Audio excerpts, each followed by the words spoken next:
This is a setup video for Salt Payments connection through Heartystation. Open up the Heartystation and log on. You need to create a new EFT device and give it a name. Select the correct payment provider and press Create EFT Device. Open the drop-down and select the new device. Here you can see the settings that's needed to connect. The username is provided by Salt Payments, terminal ID and password,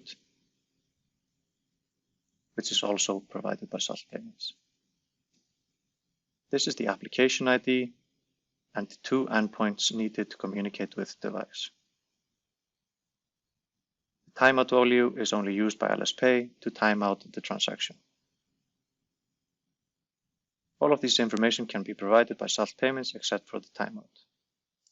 When this is done, press Purchase and press any amount and any currency code that's supported by the payments provider.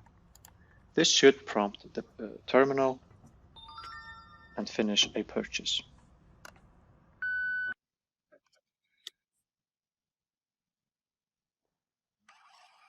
When this is done, you know that the Heartystation is connected to the payment provider.